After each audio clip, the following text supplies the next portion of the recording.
There you go. Stand up. There you go. That's a great one.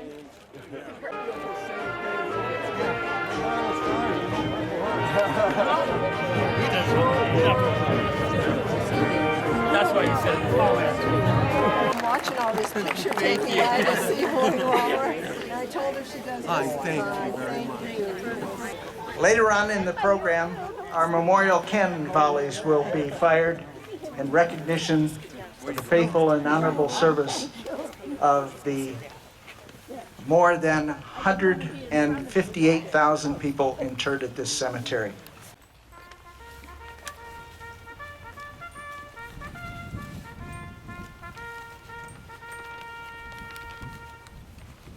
Service organizations, stand fast. Military services, stand fast. Honor Guard, advance the colors. Service organizations, advance your colors.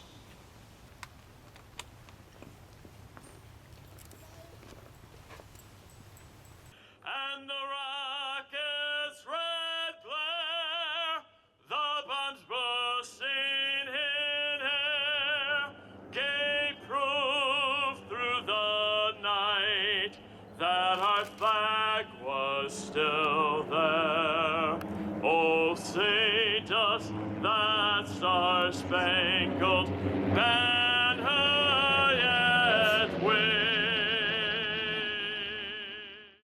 And it is with pride and gratitude that we take pause on this Memorial Day to remember great and brave Americans, to recognize their valor and rejoice in the blessings their bravery has secured.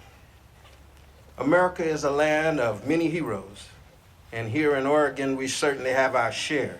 To those of you thinking of loved ones now gone, I wish you comfort, strength, and peace of mind. To those of you here to honor all who did their best and gave their all, I salute you for remembering. And to those we honor who lie in hallowed ground, I offer President Lincoln's words that it is up to us to make your sacrifice mean something, for you have done all you can do. But however we remember them individually, we remember all of them as heroes whose sacrifices ensured that the America they knew and loved will live on for their children and their grandchildren and for all generations to come. Their sacrifices were not in vain. We have an obligation to remember for all time the deeds of those who gave their last full measure of devotion. And so it is that we pause to remember these heroes and to simply say to our fallen warriors, thank you. May you rest in peace and honor. Thank you. God bless each and every one of you. God bless our great nation, and God bless our veterans.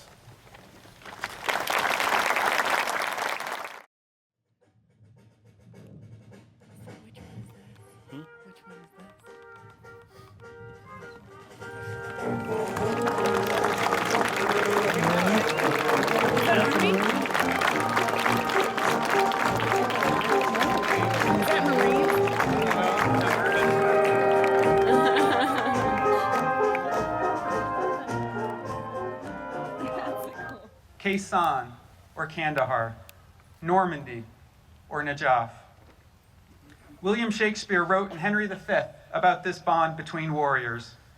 From this day to the ending of the world, but we in it shall be remembered. We few, we happy few, we band of brothers. For he today that sheds his blood with me shall be my brother. In every era, though, our citizens' connection to the military and our veterans has always been different. World War II was all-consuming and at the center of the nation's attention.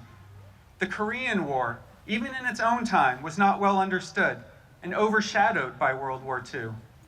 During the Vietnam War, we had significant protest movements and support for our troops was scarce.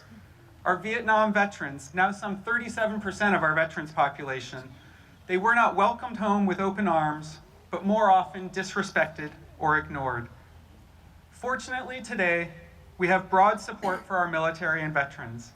While many citizens did not necessarily support the wars in Iraq and Afghanistan, they do support and respect our troops. Across the ages, from the beaches in Europe and on Pacific Islands, to the mountains and jungles in Asia, countless Americans have stood up to serve and have laid down their lives.